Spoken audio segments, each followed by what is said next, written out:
আমরা ওয়াজ করব, গঠনমূলক সমালোচনা করব, তাদের খারাপ আকীদাগুলো আমরা দুই একটা জানবো, তাই বলে আপনি আবার বাউলদের উপর হামলা করিয়েন না, ঠিক কিনা বলেন? এরকম কিছু করা যাবে?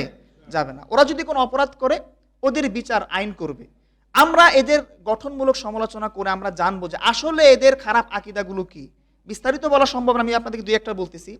বাউল সম্প্রদায় যারা আছে, এই যে তারা গানের আয়োজন করে, একতারা বাজায়, দোতারা বাজায়, গানের ভিতরে এমন এমন কিছু অশ্লীল শব্দের ব্যবহার করে, মানে কি বলবো আমি, মা বোনদের স্তন, এরপরে নিতম্ব, গোপনাঙ্গ, এগুলো নিয়ে তারা এমন এমন কিছু কথা বলে যেগুলো শুনলে আপনার ভিতরে এক ভিন্ন রকম অনুভূতির তৈরি হবে। আমি ওদিকে বিস্তারিত নাই গেলাম। বলেন, যেই গান আপনাকে খারাপ অনুভূতি অন্তরে জাগ্রত করে, ওই গানকে আমাদের শোনা যাবে? আচ্ছা, গানের ভিতরে অশ্লীল শব্দ ইউজ করছে সেটা মানলাম, কিন্তু গানের ভিতরে যদি এরকম হয় যে সরাসরি কোরআনের কোনো বিধান নিয়ে আল্লাহ এবং তার রসুলের মহান শানে যদি কটূক্তি করে, এটা আরো জঘন্য, ঠিক কিনা বলেন? এক বাউল তার মানে আলোচনার মধ্যে বলতেছে, তাব্বাত ইয়াদা সূরাটা আমরা পড়ি না নামাজে, এই সূরা দিয়ে নামাজ পড়লে বলে নামাজ হবে না। নাউজুবিল্লাহ পড়বেন না? কেন হবে না? বলে এই সূরার ভিতরে আল্লাহ পাক আবু জেহেলকে বদদোয়া দিয়েছেন, এই জন্য এই সূরা দিয়ে নামাজ পড়লে বলে নামাজ হবে না। দেখছেন কত বড় মুফতি সাহেব আল্লাহ পাকের ভুল ধরে। এবার চিন্তা করে দেখেন এরা কোন প্রকারের গাঁজা খায়, ঠিক কিনা বলেন? আরেক বাউল তার গানের ভিতরে বলতেছে, আমি মুখের ভিতরে দাড়ি রাখি না। কেন? দাড়ি রেখে লাভটা কি? মুখে তো আবু জেহেল দাড়ি রাখছে, উতবা, সাইবা, নবীর সব দুশ্মন, ফেরাউন, নমরুদ যারা ছিল সব মুখে দাড়ি রাখছে। এরা কি মুখে দাড়ি রেখে কেউ জান্নাতে গেছে? তো বলে ওরা মুখে দাড়ি রাখছে কেন? তৎকালীন সময় এই যে রেজার বা খুর এগুলো আবিষ্কার হয় না, এই জন্য তারা না পাতে কি রাখছে? দাড়ি রাখছে। আমাদের যুগে রেজার আছে, খুর আছে, আমরা একেবারে ক্লিন শেভ করি। নবীর একটা সুন্নত দাড়িকে নিয়ে কত বড় কটূক্তি, নাউজুবিল্লাহ পাঠ করেন। এই যে সম্প্রতি বের হইল একটা বাউল, আবুল সরকার, গ্রেফতার করছে না? এখনো যে ফাঁসি দেয় না এটাই তো বেশি, কি বলেন? কিন্তু সে যে কথা বলছে, সে বলল যে মানে এমন শব্দ ইউজ করছে আমি এটা এখানে বসে বলতে পারবো না, আমি একটু আপনাদেরকে শালীন ভাষায় বলি যে আল্লাহ পাক রব্বুল আলামিনের জবানের নাকি ঠিক নাই, নাউজুবিল্লাহ। আল্লাহ বলে মুনাফিক। সে উদ্ধৃতি দিল কি দেখেন, উদ্ধৃতিগুলো আপনি শুনেন। উদ্ধৃতি দিচ্ছে, আল্লাহ পাক নাকি এক জায়গায় বলছেন আউয়ালু মা খালাকাল্লাহু নূরি, আল্লাহ পাক সর্বপ্রথম সৃষ্টি করছেন নূর।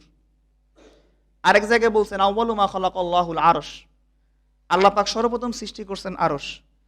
আরেক জায়গায় আল্লাহ পাক বলছেন আউয়ালু মা খালাকাল্লাহু মিন রূহি, আল্লাহ পাক সর্বপ্রথম সৃষ্টি করছেন রূহ।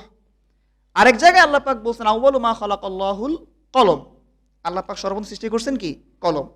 তো এগুলো বলে সে বুঝাচ্ছে অডিয়েন্সকে যে এই যে আল্লাহ পাক বললেন তিনি একবার সৃষ্টি করছেন প্রথম রূহকে, আবার তিনি বলতেছেন তিনি প্রথম সৃষ্টি করছেন আরশকে, কলমকে, রূহকে, নূরকে, আসলে তিনি প্রথম সৃষ্টি করছেন কোনটা? এই শব্দগুলো যে সে বলল, এই বাক্যগুলো যে সে বলল, মানে মজার বিষয় হচ্ছে কি জানেন, একটা বাক্য কোরআন শরীফে নাই। আল্লাহ পাক সর্বপ্রথম কি সৃষ্টি করছেন কোরআন শরীফে এ প্রসঙ্গে আল্লাহ পাক একটা আয়াতও বলেন নাই। হ্যাঁ, নবীর হাদিসের ভিতরে আসছে যে আল্লাহ পাক বলছেন যে নবীজি বলেছেন আউয়ালু মা খালাকাল্লাহুল কলম, আল্লাহ পাক সর্বপ্রথম সৃষ্টি করেছেন কি? কলমকে। কলম সৃষ্টি করার পর আল্লাহ পাক বলছেন উক্তুব, তুমি লেখো। কলম বলে আমি কি লিখবো? যে পৃথিবীর শুরু থেকে শেষ যা কিছু ঘটবে তুমি সব কিছু লেখো। সুবহানাল্লাহ পাঠ করে। তাহলে এই যে কথাগুলো সে বলল, যে কথাগুলো একে তো কোরআন শরীফে নাই, প্রথমে একটা মিথ্যাচার। দুই নাম্বার হচ্ছে যে কথাগুলো বলার পরে আবার সে আল্লাহ পাকে শানে বলে আল্লাহ পাক নাকি মুনাফিক, নাউজুবিল্লাহ পাঠ করে। সে আরো খারাপ ভাষায় বলছে, আমি এগুলো উচ্চারণ করতে পারবো না এখানে। আবার গতকাল শুনলাম সে বলল তার বাউল সঙ্গীতের গানে যে আমরা যে সূরা নাস পড়ি, কুল আউযু বিরাব্বিন নাস, মালিকিন নাস, ইলাহিন নাস, মিন শারিল ওয়াসওয়াসিল খান্নাস, ইলা আখিরিল আয়া। এই যে আল্লাহ পাক বারবার সূরা নাসের ভিতরে নাস নাস নাস নাস বলতেছেন, কেন? আল্লাহ পাক নাকি মানুষকে নাচতে বলছেন, নাউজুবিল্লাহ পাঠ করে। কত জঘন্য, চিন্তা করেন। তার যোগ্যতা কি জানেন? মাত্র ক্লাস 5 পাস। কি ভাই? ক্লাস 5 পাস, বিশ্লেষণ করে তাফসির করে কোরআনের। মানে মানুষের যখন গাঁজা খাওয়ার পরিমাণটা বেশি হয়ে যায় তখন যে সে কি বলে সে নিজেও বুঝে না, ঠিক কিনা বলেন? কারণ এই বাউল সম্প্রদায়, এই লালনবাদ যেগুলো আছে, এদের আখড়া যেখানে আছে আপনি গেলে দেখবেন সেখানে শুধুমাত্র গাঁজার আসর, ঠিক কিনা? কোনো এক জায়গাতে গেছে কুমিল্লাতে, সম্ভবত বাউলের আখড়া কি লালনের আখড়া, 10 মণ গাঁজা পাওয়া গেছে। কয় মণ গাঁজা? তো 10 মণ গাঁজা মন আল্লাহ পাকের ফেরেশতারা খাইছে নাকি? না ওরা খাইছে? কারা খাইছে? তো যারা এরকম গাঁজা খায়, যারা নেশা করে, যারা অশ্লীল শব্দ চয়ন করে গান বাদ্য করে, এদের কোনো গান বাদ্য শোনা আমাদের জন্য জায়েজ হবে না। ঠিক কিনা বলেন? বাউল শব্দের অর্থটা কি এটা জানেন আপনারা?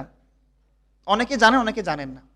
বাউল শব্দটা যদি বাংলা থেকে আসে, বাউল শব্দটি বাংলা আসছে বাতুল সংস্কৃতি শব্দ থেকে। এই বাউল শব্দের অর্থ হচ্ছে উন্মাদ এবং পাগল। যে শব্দের অর্থই পাগল, ওই পাগলদের গান শুনে কোনো লাভ আছে বলেন? আপনি যদি আরবিতে যান, আরবিতে বাউল শব্দের অর্থ হচ্ছে পেশাব। কি ভাই? প্রস্রাব বুঝেন না? আমরা প্রস্রাব করি না? বাউলুন মানে কি? মানে আমি বলি যাদের মস্তিষ্কটা প্রস্রাব মার্কা নোংরা মস্তিষ্ক, তারাই কেবল বাউল সম্প্রদায়ের গান শুনে ওরাই কেবল বাউলদের দলে যোগ দেয়। ঠিক কিনা বলেন? সুতরাং এদের ব্যাপারে আর কোনো ছাড় হতে পারে না। অনেকে বলতেছেন যে হুজুর গঠনমূলক সমালোচনা করবেন, বেশি কিছু বলতে যাবেন না। আরে ভাই, যেখানে তারা আল্লাহ এবং তার রসুলের মহান শানে কটূক্তি করতেছে, যেখানে তারা আমাদের ঈমান আমলে আঘাত করতেছে, আপনার কি মনে হয় যে আমাদের ঈমান থেকে কি বাউলদের গান বড় হয়ে গেছে? ঈমান সবার ঊর্ধ্বে। আগে আপনার ঈমান, এরপর আপনি বাউল ফাউল যা করবেন করেন। আগে আপনার ঈমান, এরপর অন্য কিছু। ঠিক কি না?